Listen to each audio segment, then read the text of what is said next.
live right now. Looming lockdown? As U.S. COVID numbers skyrocket to new highs and state officials ramp up restrictions and curfews, President-elect Biden's coronavirus advisors warn there could be only one move to avoid a worst-case scenario. We could lock down for 4 to 6 weeks. Will Americans really go cold turkey on Thanksgiving and accept another season in isolation? Or is there another way out? Hopefully we won't have to do that.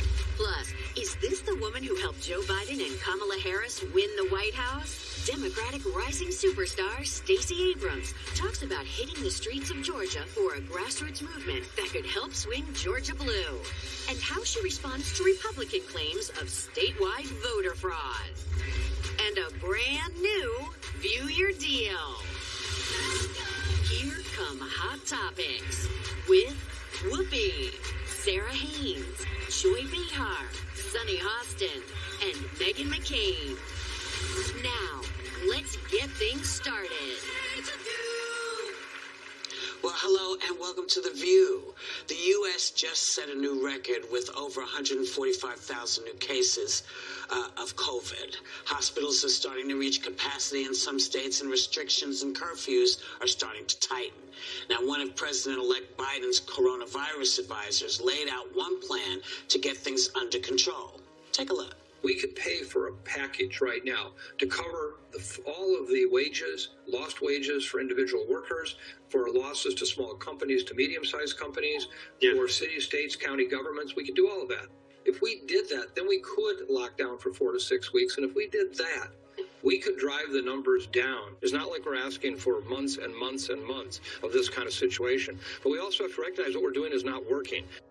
I can't hear him. So, I mean, people don't really want to hear this kind of stuff, but what's your reaction? Are you having trouble hearing stuff? You all can hear me? I can hear you. Yes. Sarah? Yes. Okay, so... Yes. Yeah, okay. So what's... Good. All right. So, again, what's your reaction to hearing that, you know, they're starting to say, hey, maybe we need to do this again with a plan in place? I'm not a huge fan of a second lockdown, and from what a lot of the doctors are saying, including Dr. Fauci, but also this advisor, was that they'd have to approve spending, and as we've seen in Congress, that hasn't gone that easily, even with stimulus, so I don't think this is something that would happen, and I don't think it's necessarily the most prudent answer to the problem. I think if we kind of waved in front of the American public, either we shut down or we just all wear our masks right now, because right now, if you go into any local business or you really do anything out in public, the business owners are the most diligent because they don't want to be shut down and they don't want someone to get sick and they don't want the virus traced to their location. So people are really handling it well, and by allowing the businesses to make those choices, we're keeping them open and we're keeping people safe. All this science, by the way, of the masks has just continually reaffirmed their importance. Now it's 70% effective, and it's not just in what you transmit, it's you contracting. It protects you and your family as well. So I think we could hold on to this little bit of sense of normal that we have going on right now, the little bit that's available and open, if we all could just really continue our hand, cleaning our hands, social distancing, and wearing our masks. Right. What do you think, Joy? Is it, in your mind, a good idea or not a great idea? What do you think? I say fat chance it's going to happen because Osterwalholm has his hands full with Americans. First of all, as you said, Sarah, McConnell needs to pass a stimulus, but he doesn't care about Americans. He only cares about his job. And the Trump voters have drunk the Kool-Aid, so they're not going to listen.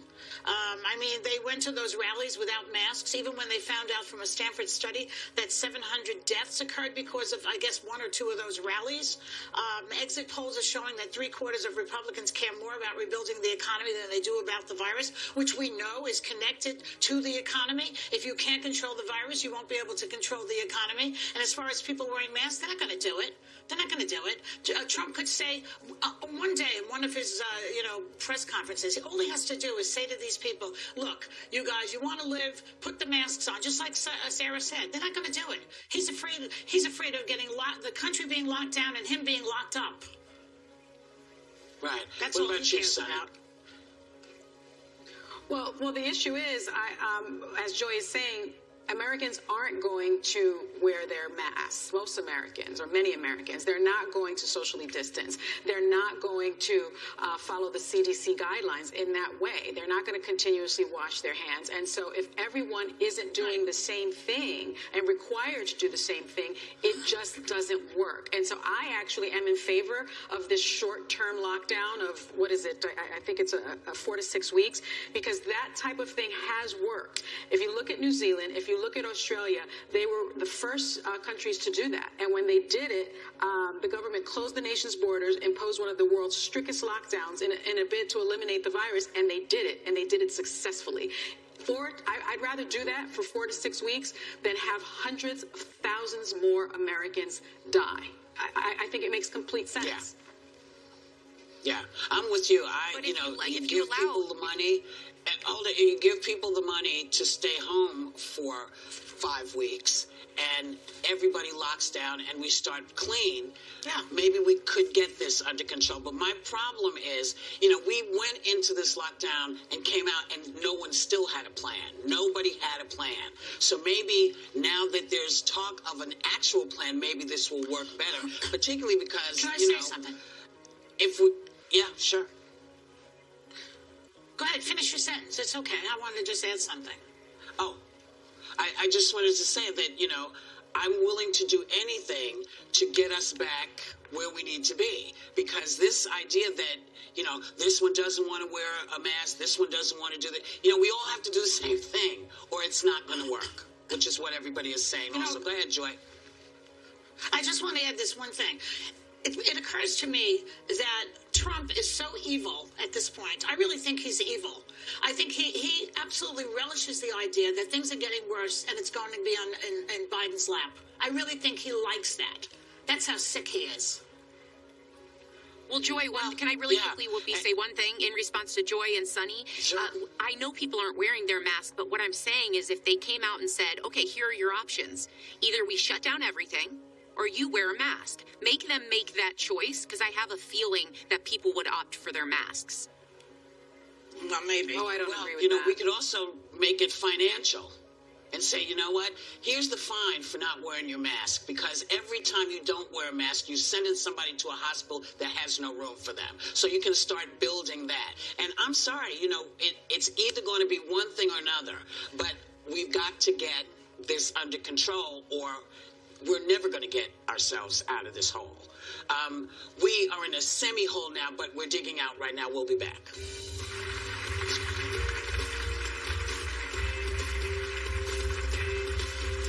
Still ahead, the one to watch in the Democratic Party, Stacey Abrams, talks about getting out the vote in Georgia for the Biden-Harris ticket, and if she's worried about them keeping their razor-thin lead after the recount. And an all-new View Your Deal. Welcome back. Since Thanksgiving is just around the corner, Megan asked us to get the word out about St. Mary's Food Bank in her hometown of Phoenix, Arizona. They're helping families impacted by the pandemic in a variety of ways, like offering free turkeys, but they are still about 8,000 birds short of their goal. For more information about how you can help, please go to our website. Now, Thanksgiving is just 2 weeks from today, and the increasing case numbers and restrictions will impact how people will celebrate it, changing their plans. Is it changing any of you all's plans? Sonny, I'll start with you. Is it changing how you're going to be doing Thanksgiving? Yeah, I mean, the day after Thanksgiving, I usually have this thing called the snack down, and I have friends and family all come together. I usually have like 50 people in the house, and it's my favorite holiday celebration, and we're just not doing it this year. The CDC guidelines are that you should celebrate Thanksgiving with the people that live in your home, and I just think that makes sense, because don't we want to protect our family members, especially those that are most vulnerable, like the elderly, like our parents, like our grandparents? So I'm trying to do the right thing, and while of course I want to see my closest family members, it's just not safe. The other thing I want to mention is that Sanjay Gupta is now reporting that Doctors Without Borders are sending their doctors here to the United States because they think that what is going on here is the most pressing humanitarian crisis in the world. The most pressing humanitarian crisis in the world is here. Okay? They're sending Doctors Without Borders here. And that is how serious this pandemic in this country has been mismanaged and mangled by this administration. We have got to get it together. If not, hundreds and thousands of people are going to die. We got it, son. Okay, Sonny. Sarah, Sarah? Yeah, I think. Are you changing how you're doing stuff? Yeah, we usually spend it with family as well, and we're going to hunker down at home. And on the heels of Veterans Day, I just think about all the military families that often sacrifice the holidays, birthdays, births. They miss everything, all in duty to this country. And I think right now, as a country, we're all being called to make these sacrifices in the war on this virus. So I think this year, 2020, is about celebrating that a vaccine is in sight. It's right around the corner. But this year, we've been called to serve on the couches in our own homes, and gratitude doesn't need company. So we can all sit around without family and be so grateful that we'll have them in the future soon. What about you, Joy? How's it changing in your house? You know, Whoopi, after you did that plug, I guess, for the food bank, it occurs to me that people spend a lot of money on Christmas gifts, and except for the children, I think that everybody who is going to buy any adult a gift should be making a donation with that money to food banks. I think that that would be an incredibly lovely thing to do, would help a lot of people this year. I mean, I'm saying it early because Christmas comes up really fast, and that is what I'm planning to do. So anybody who got a gift from me last year, forget about it. This year, you're getting a donation to a food bank in your name. Having said that, I will have my daughter and my son-in-law and my grandson will be here the way they are all the time with me. And I'll be giving thanks for Pennsylvania, Wisconsin, and Michigan. And for Stacey Abrams. We'll be right back. And for Stacey Abrams, yes. Does Democratic rising star Stacey Abrams think progressives supporting movements like defund the police hurt the entire party in the election? Is she eyeing a position in the Biden-Harris administration? She's live on The View next.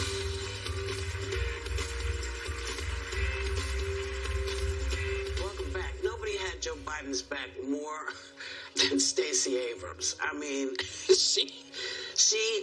she has been working to make sure that the Democratic Party is doing everything they can do in Georgia to turn it blue. Please welcome the founder of the voting rights organization Fair Fight, Stacey Abrams. Welcome back, Stacey Abrams. I know all those politicians, those Republican politicians in Georgia wish now that they had just made you governor. Because I'm sure they're just going, if we had just done that, none of this would be going on. When you heard that Georgia had gone for Joe, what went through your mind? That I can wake up in November and be happy. We've had a few close calls, and we've tried really hard for the last decade, and this was a moment of just grace. We were so excited and so proud. You know, Stacey, you're very familiar, we all know, with close elections in Georgia, okay? Yeah. And your own gubernatorial race in 2018 came down to just 55,000 votes. And right now, Biden leads by just over 14,000 votes.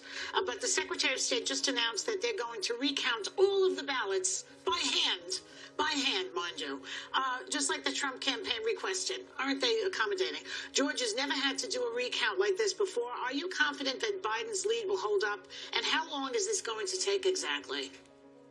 We don't know how long it's going to take, but we are absolutely certain that this lead is insurmountable. It is absolute, and Joe Biden won Georgia. The reality is they have the right to follow the law, and the law permits this type of behavior. And during my election in 2018, we fought through the courts to make sure every vote got counted. Sadly, they just want to do a recount of what we already accomplished, and I wish them well. But we know that Joe Biden is going to be not only the president of the United States, but the first president in 30 years from the Democratic Party to carry Georgia. That's right. And you just mentioned that. I mean, Georgia hasn't gone blue for a president since 1992. And many credit your work in the state fighting voter suppression and registering 800,000 new voters with making that a reality, making that happen. What changes are you seeing on the ground there? And do you think Georgia really offers the blueprint for how Democrats can win in other reliably red states? Back in last year, we wrote a memo, myself and Lauren Grow-Wargo, who was my campaign manager and is now the CEO of Fair Fight. We wrote a memo that said, here's the way to win Georgia. But we also got to work in Georgia and around the country fighting back against voter suppression. That fight is what I think helped make the difference. Because voters who wanted to be heard had the ability this time to actually make it through the gauntlet, get to the ballot box, and cast their votes. But this work did not happen overnight. It didn't happen over 2 years. I started working on voter suppression issues in 2018, but I'd already started back in 2013. After the evisceration of the Voting Rights Act, I got to work with the New Georgia Project, founded that to start registering voters. I then created another organization to help turn those voters into active voters. And I've been working with a coalition of organizations that have been on the ground for years. And so I really hope people recognize that my investment in this and my role in this has been really about bringing it to scale, raising money. I'm the daughter of two pastors. I've been running around this country begging for money, trying to make sure that people committed not only the mission, but put the money into the mission. And it worked. It took time. It took scale. It took a number of hands lifting and pushing. But together we got this done, and we'll get it done again in January for Reverend Warnock and for Jon Ossoff. Stacey, all eyes are on the two Georgia runoff elections now that control the entire Senate hangs in the balance. You've already raised more than $10 million for Democratic candidates, Jon Ossoff, as you mentioned before, and Raphael Warnock. But I'm sure Republicans will be pouring money into the race as well. Given how high the stakes are, Republicans have typically had the edge in Georgia runoffs. So how do you plan on pulling out not one, but two Democratic wins? Well, one, we have to understand the anachronistic nature of those runoffs. The times we've had runoffs for Senate races, Democrats not only won the White House overall, but they had enough senators. Adding a Georgia senator was considered a nice to have, not a need to have. And we need to reconsider this election not as a past runoff for Georgia Senate, but as the Doug Jones of 2020, where we know that the essential nature of this election changes the future of our country, protects health care, protects access to jobs, and protects access to justice. We need to remember that Jon Ossoff and Raphael Warnock are the only ways that we can guarantee that Mitch McConnell will actually finally pass legislation to renew recovery investment, to help protect those jobs for retail workers, for low-wage workers who are suffering, are going to go into Christmas, go into New Year's, not knowing if they're going to be able to stay in their homes. Jon Ossoff, Raphael Warnock, GASenate.com. That's the only way we can make certain that the future we need comes to fruition with Joe Biden as our president. Well, now both Republican Senate candidates, David Perdue and Kelly Loeffler, are calling on Georgia's Secretary of State, who's a Republican himself actually, to resign, despite any reported evidence of election mismanagement. What do you make of their demand? Because as I understand it, you have previously been critical of Secretary of State Raffensperger's election management. I have been critical because he has been wrong. In this case, we know that there remain challenges with our election system, but none of those challenges are the ones that Kelly Loeffler and David Perdue are levying. They are arguing that they shouldn't be in runoffs. They're arguing that the numbers should have been in their favor. That's not how voting works.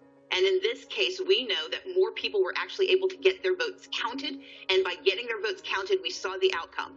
It is the Republican Party that has maintained this runoff system that is a vestige of Jim Crow, which was designed to keep black votes from counting effectively in deciding the outcome of elections.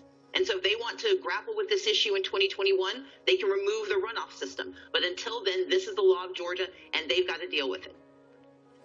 Okay. So Trump is still refusing to concede this election, as we know. And Republican leaders like Mitch McConnell and Mike Pompeo have backed him in. They backed him up.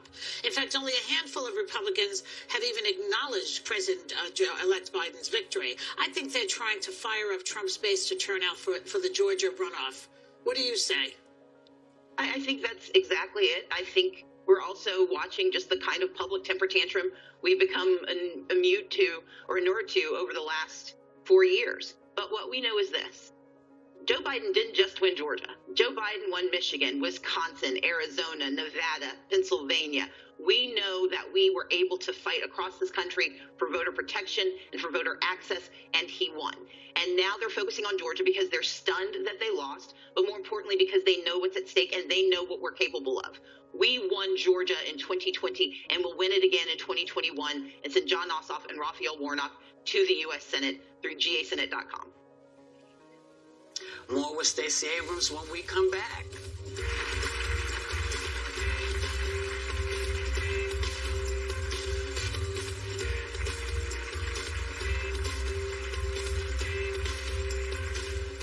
Welcome back.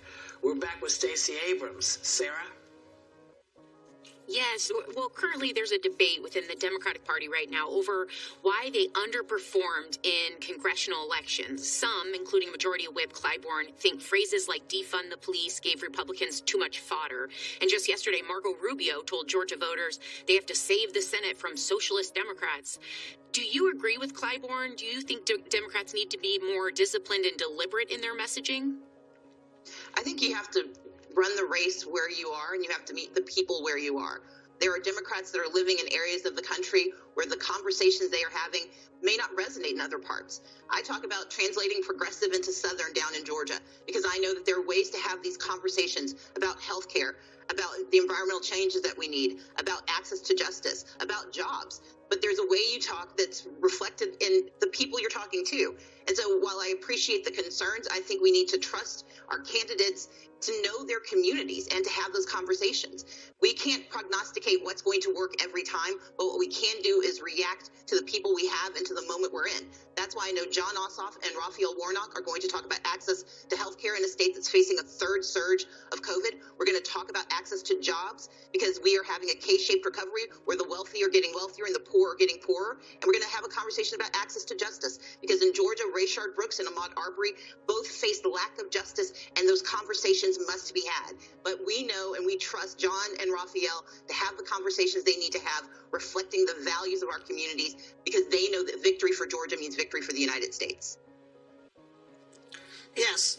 You know, I'm so glad that you finally got all of the accolades you did for all the work you did this year. You deserve it. But let me ask you this question, because we always said that how much we've appreciated your candor about wanting to be Biden's vice president. You came on, I believe it was on this show, you said it too. So in the spirit of that candor, which White House position are you interested in now, Stacey? I am interested in making certain that Jon Ossoff and Raphael Warnock ensure that we have a country that we can help lead by having really good senators to work with President Joe Biden. Okay, fine. But have you spoken to the Biden team about a possible role in the new administration? Come on. I've spoken to the Biden team about how to win this election. I'm candid, but I'm also focused. One of the ways we were able to flip Georgia was because I've been working on it for 10 years. I had a deck that I put together in 2011, a PowerPoint presentation on a 10-year growth strategy from 2011 to 2020 for Georgia. I know that the work that we did across the country through Fair Fight 2020 made certain that we had enough states that flipped back, that we could work together to make certain that Joe Biden became president. And now I'm focused on getting the last piece across the finish line, and that is the U.S. Senate race on January 5th in Georgia. Now, there are reports that President-elect Biden may appoint Republicans and progressives to key positions in his administration. Cindy McCain is on the transition team, and she spoke to us about that. Do you think that's a good move? Who do you want to see in a Biden White House? I think Joe Biden knows what he's doing. He has gone through two of the toughest issues we're going to face, a healthcare crisis and an economic crisis. And he's going to put together the team that makes the most sense for him. In my book, Our Time Is Now, I talk about the fact that for progress to be made, we've got to meet each moment where it is, and we've got to build the teams we need to face those challenges. We did this work to ensure the election of Joe Biden because we trust that he knows how to lead, and I will leave it to him to decide who he needs in partnership to get this work done. I'll do my part making sure that we elect Jon Ossoff and Raphael Warnock. Well, the cherry on top of this election for me was watching the late, great Congressman John Lewis's home district push Biden into the lead in Georgia, considering what a champion and a great man he was for voting rights in this country, and just as a legislator, is just a great man. So, I mean, was it as significant for you when you saw that these were the folks that said, here's where we need to be, and made it happen? I had the privilege of giving the sermon at Brown Memorial AME on the 55th anniversary of the march across the Edmund Pettus Bridge. And I got to speak to Congressman Lewis the night before and then stand with him on that bridge. He bridged the future for us, and his work is why we are where we are. This is a man who believed in justice, but he believed in every single person's value and their contribution, and any way that we can honor that, especially by delivering those votes that elected Joe Biden as the next president of the United States. I am so honored to have ever gotten to know this man, this extraordinary, just tremendous person of courage, of confidence, and someone who believed in the light in every one of us. I love it. Thank you, Stacey Abrams. You know, every time you come, it's like a breath of fresh air. And we want to tell people, for more information on the organization Fair Fight, you can visit our website and you can learn what you can do to help and how you can be an asset to the country and the community. Thank you, Stacey. Thank you all so much for having me back. It's been a delight.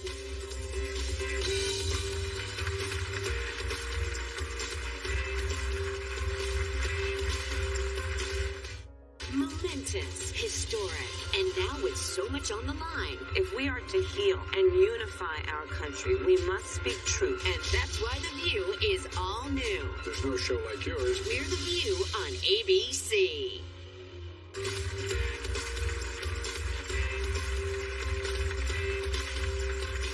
Welcome back. Incoming First Lady Jill Biden will also be the first to keep her day job as an English professor at Northern Virginia Community College, in addition to her White House duties. But Doug Emhoff, the husband of Vice President-elect Kamala Harris, has resigned from his law firm. So will this change the way Americans look at gender roles, Joy? And should they change the phrase second gentleman? I mean, what the hell? What do you think, Joy? Even First Lady is outdated. You know, lady, the word lady, the last person who used lady was Jerry Lewis. But, yeah. But, you know, it's like a lot of people, I could just imagine the war on marriage going on at Fox. They're trying to ruin marriage, these Democrats, these lefties, you know it's going to happen. But they'd like to take us back to the mid-50s. I think, but we're not in the 50s, okay? Eisenhower's dead, and wear the mask so you don't die. That's what I have to say. All right, what do you think, Sonny? Lady! You know, I think it's great that Jill Biden, our future First Lady, is going to keep her job as a professor. We've all met Jill. We know how much she loves that job. She loves being a teacher, and her students love her. And we've read many of their accounts, and I just think it's wonderful that she's still going to be in the classroom, right? And I think it's a new day. I think it's a new day, and she's going to be leading by example in not only being the First Lady and having White House duties, but also staying true to the career that she loves. Right. And what about you, Sarah? What do you think? Well, we always talk about representation, and in order for people to dream it, they have to see it. I love when everything's buck tradition. You've got a leading woman in Kamala Harris and her husband allowing his partner to do what she loves. I think I love that Kamala... I love that she's an example to women that maybe don't have kids or choose not to have kids or find love later in life. Life rarely looks like the way we planned it, for better and worse. And I think anytime something looks a little different, it welcomes in that there are an infinite amount of ways to do life and just do you. I love it. Well, I agree. I think Doug Emhoff should just be called Doug Emhoff, husband of the vice president. I don't think we need to call him the first dude or the second dude or the gentleman. You know, he is who he is. Give him his name. That's just me, though. We'll be right back. View your deal for the self-care America needs right now. We partnered with vendors for at least half off soothing products we could all use these days. We partner with vendors for at least half off skincare and comfort products, perfect for pampering yourself.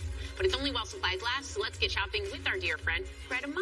So good to see you, Sarah. We're starting in sleep. You an area sure I don't get much are. of. First up, comfort for home from Cijo.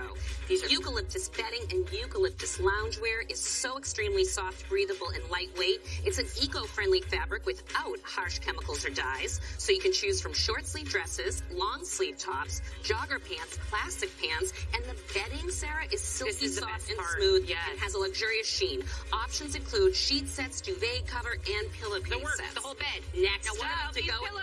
Bambooey, the adjustable charcoal-infused pillow in queen or king size that's designed to be good for your skin.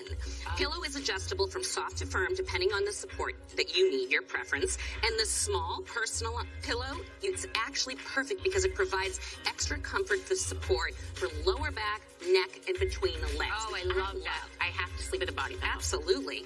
Woman-owned and proudly made in America, Freedom's deodorants are all natural with 24-hour odor protection. Gentle and effective, formulated with coconut oil and shea butter to moisturize skin. Scented and unscented options I brought you today, as well as baking soda-free options. Individually packed sanitizing wipes, which are right here, are really good for refreshing on the go. And Which we all need. Lip balms. They have trios that are also great. Okay, come on I over. see Paracone. We know and love Paracone MD, award-winning skincare developed by a board-certified dermatologist. Their best-selling face serum, Cold Plasma Plus Advanced Serum, I love that concentrate, stuff. but it's now available in a super-sized 6-ounce bottle. It's a multitasking serum that uses a liquid crystal delivery system to penetrate key ingredients into the skin's surface, and it's designed to deliver visible results for smoother and more supple-looking skin. I have another one for you, Cold Plasma Plus Hand Therapy. I just put it on. It's It's amazing. a silky hand cream that strengthens, softens, and replenishes the look of thin, crepey skin through intense moisturization. But we Been can't living neglect on our it. hair. No way. Acton Acre encourages you to treat your hair like you treat your skin. You're going to love this. Vegan and natural, this plant-based hair care is free of sulfates, silicones, parabens, and gluten. It's also cruelty-free and environmentally friendly. Products are made with their cold-pressed method to keep active ingredients fresh and potent. Options include scalp detox, hair cleansing conditioner, mini essentials kit, and restorative hair mask. I love that. Get to these pretty bottles. Gotta love it. Wow Skin Science has a passion for nature and health with its large assortment of face and body products. Foaming face wash with built-in brush, body wash, face mask, face scrub, body butter, lotion. Scents include lemon and pine, yummy pineapple and fresh coconut, mango, citrus and banana, and options for men are also available. I'm a little too hungry for those flavors, but we got this. I won't eat them. And thank you, Greta. The clock is ticking, people. You have 24 hours to grab any of these exclusive deals at viewyourdeal.com. Don't go anywhere. We'll be right back.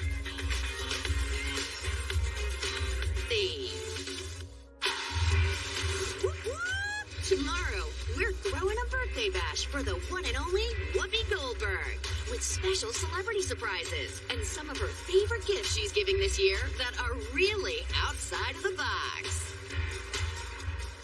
Well, that's it for today. You know, we're all getting our tests and doing our stuff. We're having our COVID tests. Everybody's very nervous. Nostrils are flared, though, so everyone's looking forward. We want everybody to have a great day. Take a little time to enjoy the view. Put on a mask. Cover your mouth. What else, guys? Brush your teeth. Wash your hands. Wash your hands. Brush your That's teeth. it. Wash your hands. Stay socially away distant. from crowds. All the things that we're talking about. That's right. Hang in there. We'll see you tomorrow.